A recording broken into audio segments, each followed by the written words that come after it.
Oke, jadi di sini saya akan menjelaskan pengertian pertumbuhan dan perkembangan secara umum.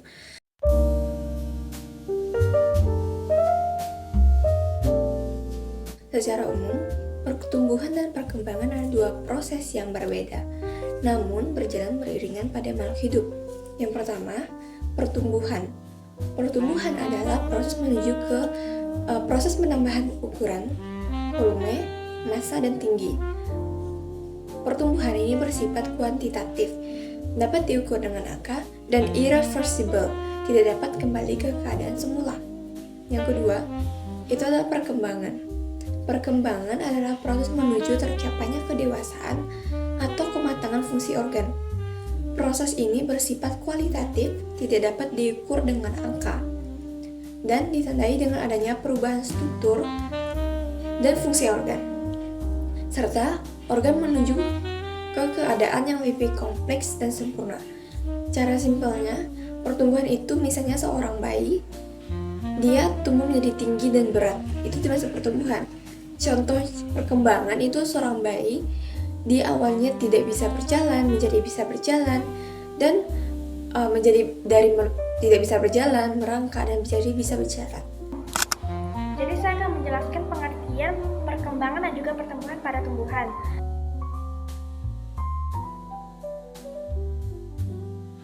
Pertumbuhan pada tumbuhan ditandai dengan bertambahnya tinggi batang, volume, massa, dan juga jumlah sel. Pertumbuhan pada tumbuhan diawali dengan proses perkecambahan pada biji, sedangkan pada perkembangan tumbuhan ditandai dengan perubahan sel menjadi jaringan yang memiliki fungsi khusus, dan juga pembentukan organ seperti buah, biji, dan juga bunga untuk perkembangbiakan. Singkatnya itu, pertumbuhan itu dia tuh berubah ukuran. Kalau misalnya perkembangan itu dia tuh proses untuk menjadi sempurna. Contoh proses pertumbuhan dan perkembangan.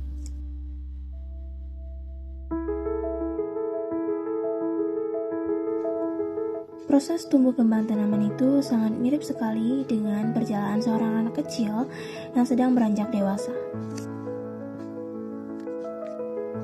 Pertumbuhan ibarat tanaman yang sedang bertambah tinggi dan perkasa. Pada tanaman kacang merah dan jagung, pertumbuhan terjadi saat batang mereka terus meretangkan tubuhnya makin menjulang ke langit. Sementara akar-akarnya sibuk menjelajah dan menyelam makin dalam ke dalam tanah untuk memperkuat pijakan. Perkembangan di sisi lain adalah saat tanaman belajar keterampilan baru. Pada kacang merah, perkembangan terjadi ketika bijinya perlahan melepas baju tidurnya, yaitu kulit biji, dan menyapa dunia dengan membuka daun sejati pertamanya yang siap bekerja memasak makanan sendiri lewat sinar matahari. Sedangkan pada jagung, sang benih mula-mula memakai baju zirah pelindung, yaitu bernama koleoptil, yang kemudian mereka lembut agar daun mudanya yang pemberani bisa keluar untuk menyapa hangatnya mentari pagi. Sekarang saya akan menjelaskan mengenai pertumbuhan primer dan pertumbuhan sekunder.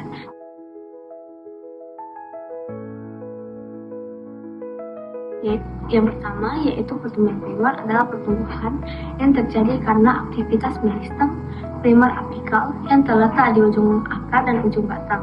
Kemudian hasilnya yaitu menyebabkan batang dan akar bertambah panjang. Prosesnya yaitu terjadi dalam 3 zona. Yang pertama pembelahan sel-sel meristem, kemudian pemanjangan yaitu sel membesar, dan yang ketiga dan terakhir adalah diferensiasi sel menjadi jaringan khusus. Kemudian saya akan menjelaskan mengenai pertumbuhan sekunder. Pertumbuhan sekunder adalah pertumbuhan yang terjadi karena aktivitas meristem sekunder atau lateral yang terletak pada kambium. Hasilnya menyebabkan batang dan akar bertambah besar, melebar, atau tebal. Kemudian prosesnya yaitu kambium vaskular membelah ke arah dalam membentuk xilem atau kayu, dan ke arah luar membentuk floem atau kulit kayu. Proses inilah yang menyebabkan terbentuknya lingkaran kayu pada bintang. Saya akan menjelaskan mengenai proses perkecambahan.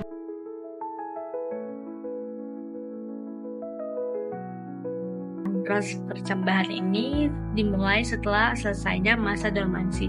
Apa itu masa dormansi? Masa dormansi merupakan masa peristirahatan pada biji. Setelah masa dormansi selesai, maka biji akan direndam sehingga mengalami namanya itu proses imbibisi. Proses imbibisi merupakan proses penyerapan air ke dalam biji. Setelah air terserap oleh biji, maka hormon yang ada pada biji seperti hormon gibberellin akan aktif dan mendorong aktifnya enzim hidrolitik seperti protease, lipase, dan juga amilase. Setelah itu, enzim-enzim ini itu telah memecahkan cadangan makanan yang membentuk energi sehingga biji berkecambah. Sekian. Halo Ibu Guru dan teman-teman, selanjutnya kita akan membahas tipe perkecambahan pada tumbuhan.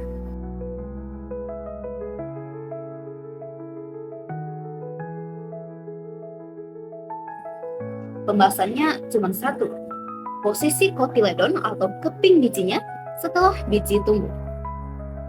Oke, tipe perkecambahan itu ada dua, ada epigel dan hipogel. Gampangnya begini, epi kita ingat itu di atas, kalau hipo kita ingat itu di bawah. Jadi kita tinggal lihat apakah posisi kotiledon atau keping bijinya nanti akan berada di atas tanah atau di bawah tanah. Mulai dari yang pertama, epigel. Ciri yang paling kentara itu adalah kotiledonnya akan terangkat ke atas permukaan tanah. Contohnya pada biji kacang merah. Oke, jadi ketika kacang merah itu mulai tumbuh, bagian yang bernama hipokotil itu akan memanjang yang mendorong biji termasuk kotiledonnya itu akan menembus permukaan tanah, akan menembus tanah, lalu kotiledonnya ini akan membelah dan memunculkan daun. Selanjutnya, hipogel. Ciri yang paling ketara dari hipogel adalah dari awal sampai tumbuh besar, kotiledonnya akan tetap terkubur di dalam tanah. Contohnya pada biji jagung. Nah, pada jagung, giliran epikotil yang akan terus memanjang ke atas menembus tanah. Sedangkan kotiledon atau keping bijinya tetap diam di dalam tanah. Pertumbuhan dan perkembangan pada tumbuhan dipengaruhi oleh dua faktor utama,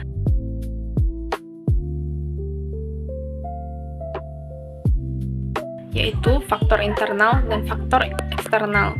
Yang pertama, faktor internal atau dari dalam, mencangkup gen dan hormon. Gen sifat genetik yang diwariskan dari induk yang mengatur potensi dan karakter tumbuhan, seperti tinggi maksimal, warna bunga, dan bentuk buah. Yang kedua, yaitu hormon. Hormon adalah zat pengatur tumbuh yang dihasilkan oleh tumbuhan itu sendiri. Contohnya, gibberellin yang memacu perkecambahan dan pertumbuhan batang. Asam absisat yang menghambat pertumbuhan. Yang kedua itu faktor eksternal, yaitu dari luar. Mencakup cahaya matahari, air, nutrisi, suhu, dan kelembapan. Yang pertama yaitu cahaya matahari. Cahaya matahari berfungsi untuk membuat makanan atau fotosintesis. Tanpa makanan ini, tumbuhan tidak punya tenaga untuk membelah sel dan bertambah besar. Yang kedua, air. Air sebagai pengangkut nutrisi dan pengisi sel tumbuhan. Air memberikan tekanan internal atau turgor, membuat tanaman berdiri tegak. Ketiga yaitu suhu. Suhu memengaruhi aktivitas enzim yang mengatur metabolisme di dalam tumbuhan. Yang pertama, jika suhu terlalu rendah, kerja enzim melambat, sehingga proses metabolisme terhambat. Yang kedua, jika suhu optimum, enzim yang bekerja secara maksimal, sehingga tumbuhan tumbuh dengan sangat cepat dan sehat. Yang ketiga, jika suhu terlalu tinggi, enzim dan protein rusak, sehingga proses metabolisme berhenti dan tumbuhan mati. Yang keempat yaitu nutrisi. Nutrisi adalah unsur hara makro dan mikro dari dalam tanah yang dipakai langsung untuk membentuk jaringan akar, batang, daun, serta klorofil. Terakhir yaitu kelembapan. Kelembapan berfungsi mengatur laju penguapan air di daun. Kelembapan yang pas memastikan tanaman tidak cepat kering sekaligus menjaga akan tetap aktif menyerap air dari tanah. Itulah dua faktor utama yang memengaruhi proses pertumbuhan dan perkembangan.